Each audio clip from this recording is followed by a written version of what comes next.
Hello दोस्तों, स्वागत है आप सभी का आपके अपने YouTube चैनल सक्सेस मेरा 2.0 पर। तो दोस्तों, आज हम पढ़ने वाले हैं एलएलपी में आने वाले 20 महत्वपूर्ण साइंस से संबंधित प्रश्न और इनसे रिलेटेड फैक्ट के बारे में भी। तो बिल्कुल भी स्किप ना करें और लास्ट तक बने रहें। और अगर आप हमारे चैनल पर नए हो तो सब्सक्राइब कर बेल आइकन को दबा लें। और लास्ट में मैं आपसे क्वेश्चन भी पूछूंगा जिसका आंसर आपको कमेंट बॉक्स में बतानी है। साथ ही आप हमारे टॉप 20 क्वेश्चन में कितना टाइम कर पाते हो वो कमेंट बॉक्स में जरूर लिखेंगे। तो चलिए स्टार्ट करते हैं। हमारा पहला सवाल है, यदि हम भूमध्य रेखा से ध्रुवों की ओर जाते हैं तो जी का मान क्या होता है। और दोस्तों, किसी प्रश्न का उत्तर अगर आपको पहले से मालूम हो तो कमेंट बॉक्स में जरूर लिखेंगे। तो इसका सही उत्तर क्या हो जाएगा?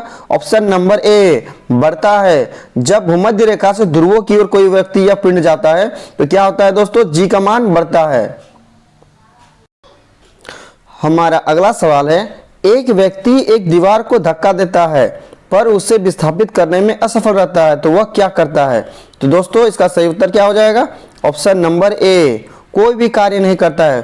क्योंकि हम जानते हैं दोस्तों कि कार्य बराबर क्या होता है, तो कार्य बराबर हमारा होता है बल इंटू विस्थापन। चूंकि यहाँ पर दीवार में सिर्फ हम धक्का दे रहे हैं, दीवार विस्थापित नहीं हो रही है, जिसके कारण हमारा यहाँ पर सिर्फ बल लग रहा है, विस्थापन नहीं हो रहा है, तो हमारा कार्य नहीं हो रहा है दोस्तों। कार्य के लिए हमको बल के साथ साथ विस्थापित भी करना पड़ता है दोस्तों। तो इसलिए इस प्रश्न का सही उत्तर ऑप्शन ए हो जाएगा कि कोई कार्य नहीं हो रहा है। हमारा अगला सवाल है, बर्नौली का सिद्धांत निम्नलिखित में से किसके संरक्षण का प्रकथन है। तो बर्नौली का सिद्धांत किससे संबंधित है? इसका सही उत्तर क्या हो जाएगा? ऑप्शन नंबर बी, ऊर्जा के संरक्षण से। बर्नौली का सिद्धांत ऊर्जा के संरक्षण से संबंधित है। हमारा अगला सवाल है, ब्लोटिंग पेपर द्वारा स्याही को सोखने में शामिल क्या है।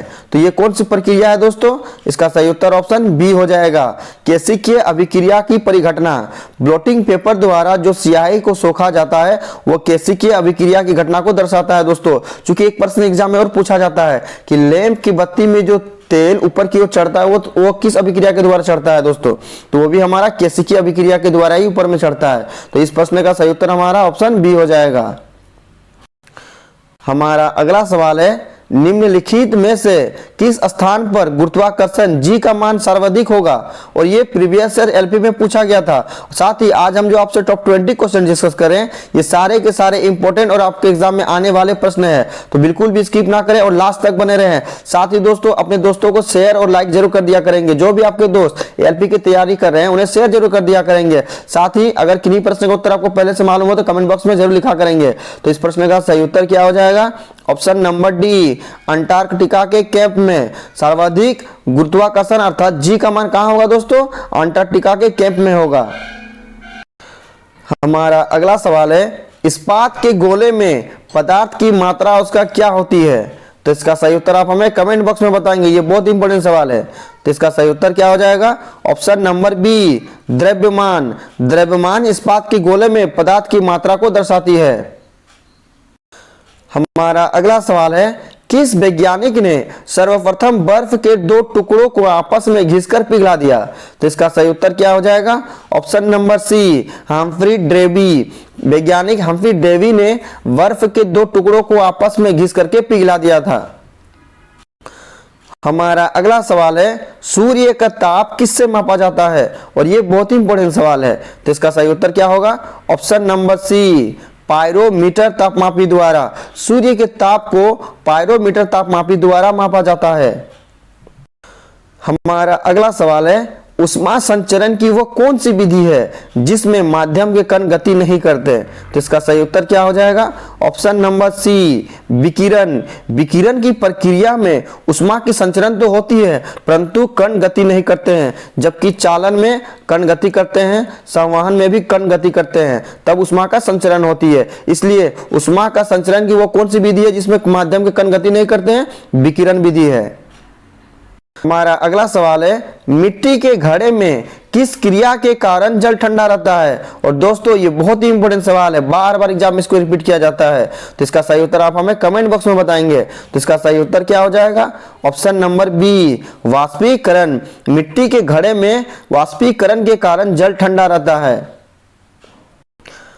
हमारा अगला सवाल है, उष्मा गति के प्रथम नियम से क्या संरक्षित होता है। तो इसका सही उत्तर क्या हो जाएगा? ऑप्शन नंबर बी, ऊर्जा। ऊष्मागति के प्रथम नियम ऊर्जा से संबंधित है। हमारा अगला सवाल है, प्राश्रव्य तरंगों को सबसे पहले किसने सीटी बजाकर उत्पन्न किया था? और ये इंपॉर्टेंट सवाल है, तो इसका सही उत्तर क्या हो जाएगा? ऑप्शन नंबर बी, गाल्टन ने प्राश्रव्य तरंगों को सबसे पहले सीटी बजाकर गाल्टन ने उत्पन्न किया था। हमारा अगला सवाल है, साधारण बातचीत के ध्वनि की तीव्रता कितनी होती है? तो साधारण बातचीत में ध्वनि की तीव्रता कितनी होती है? तो इसका सही उत्तर क्या हो जाएगा? ऑप्शन नंबर बी, 30 से 40 डेसिबल। साधारण बातचीत में 30 से 40 डेसिबल ध्वनि की तीव्रता होती है, जबकि अत्यधिक ऊंची ध्वनि की तीव्रता कितनी होती है? 90 से 100 डेसिबल के बीच होती है। हमारा अगला सवाल है, ध्वनि तरंगे किसके कारण प्रतिध्वनि उत्पन्न करती है? तो इसका सही उत्तर क्या हो जाएगा? ऑप्शन नंबर सी, परावर्तन के कारण। ध्वनि तरंगे परावर्तन के कारण प्रतिध्वनि उत्पन्न करती है। और प्रतिध्वनि किसे कहते हैं दोस्तों? हमारा ये पॉइंट आया है, तो जब किसी स्रोत से उत्पन्न ध्वनि किसी वस्तु से टकराकर पुनः स्रोत के पास वापस लौटती है तो उसे हम लोग प्रतिध्वनि कहते हैं। हमारा अगला सवाल है, और ये इंपॉर्टेंट सवाल है, बार बार एग्जाम में रिपीट किया जाता है, स्टेथोस्कोप ध्वनि के किस सिद्धांत पर कार्य करता है? तो इसका सही उत्तर आप हमें कमेंट बॉक्स में बताएंगे। तो इसका सही उत्तर क्या हो जाएगा? ऑप्शन नंबर ए, परावर्तन। स्टेथोस्कोप जो ध्वनि के किस सिद्धांत पर कार्य करता है दोस्तों? परावर्तन के सिद्धांत पर कार्य करता है। हमारा अगला सवाल है, प्रकाश के विद्युत चुंबकीय स्वरूप की खोज किसने की? तो इसका सही उत्तर क्या हो जाएगा? Option number C, Maxwell. प्रकाश के विद्युत चुंबकीय स्वरूप की खोज किसने की? मैक्सवेल ने की। हमारा अगला सवाल है, प्रकाश की ध्रुवण की घटना से क्या सिद्ध होता है कि प्रकाश तरंगे कौन सी तरंगे हैं? तो इसका सही उत्तर क्या हो जाएगा? ऑप्शन नंबर सी, अनुप्रस्थ। प्रकाश में जब ध्रुवण की घटना होती है जिसके कारण हमें पता चलता है कि ये अनुप्रस्थ तरंगे हैं। हमारा अगला सवाल है, और दोस्तों ये बहुत ही इंपॉर्टेंट सवाल है, किसी तत्व की रासायनिक प्रकृति किस पर निर्भर करती है? तो किसी तत्व की रासायनिक प्रकृति किस पर निर्भर करती है? तो इसका सही उत्तर हमारा क्या हो जाएगा? ऑप्शन नंबर सी, संयोजी इलेक्ट्रॉन पर।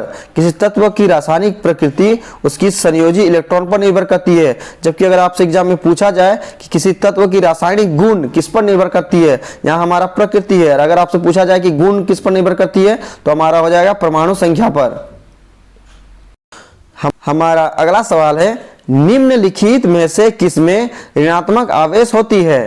तो इसका सही उत्तर क्या हो जाएगा? ऑप्शन नंबर बी, बीटा किरण। बीटा किरण में ऋणात्मक आवेश होती है। और अल्फा और बीटा किरण की खोज किसने की थी? रदरफोर्ड ने की थी। हमारा अगला प्रश्न है, और ये दोस्तों हमारा आज का अंतिम प्रश्न है। साथ ही अंतिम प्रश्न में बढ़ने से पहले दोस्तों हम आपको बताना चाहेंगे कि आज हमने जो आपसे टॉप 20 क्वेश्चन डिस्कस किया, ये सारे के सारे इंपॉर्टेंट और 100% आपके एग्जाम में आने वाले प्रश्न हैं। तो सभी प्रश्नों को अच्छे से देखेंगे और उन्हें याद करेंगे। साथ ही दोस्तों लाइक और शेयर जरूर कर दिया करेंगे। तो चलिए क्वेश्चन की तरफ बढ़ते हैं। हमारा आज का अंतिम प्रश्न है, चेचक जिसे हम लोग स्मॉल पॉक्स बोलते हैं होने का क्या कारण है? तो इसका सही उत्तर क्या हो जाएगा? Option number B, variola virus. चेचक होती है वेरियोला वायरस के कारण। अब लास्ट वीडियो के क्वेश्चन का आंसर। लास्ट वीडियो में मैंने आपसे क्वेश्चन पूछा था कि रसायनों का सम्राट, किंग ऑफ केमिकल किसे कहा जाता है? तो इसका सही उत्तर क्या था? ऑप्शन नंबर बी, सल्फ्यूरिक अम्ल। और लगभग सभी स्टूडेंट्स का सही जवाब दिया और मोस्टली स्टूडेंट्स के बारे में डिटेल्स में लिखा। तो मैं आपको फिर बोलूंगा कि क्वेश्चन के बारे में आपको जितना ज्यादा पता हो उन्हें आप लिखा करो, क्योंकि जो चीजें आप लिख देते हो उन्हें आप कभी नहीं भूलते हो। अब आपके लिए आज का सवाल है, सापेक्षता का सिद्धांत किसके द्वारा दिया गया था? 4 ऑप्शन दिया गया है, सही उत्तर आप हमें कमेंट बॉक्स में लिखेंगे। साथ ही दोस्तों आप हमारे टॉप 20 क्वेश्चन में कितना अटेम्प्ट कर पाए हो कमेंट बॉक्स में जरूर लिखेंगे और लाइक और शेयर जरूर कर दिया करेंगे। तो चलिए मिलते हैं नेक्स्ट वीडियो में, तब तक के लिए बाय बाय, टेक केयर।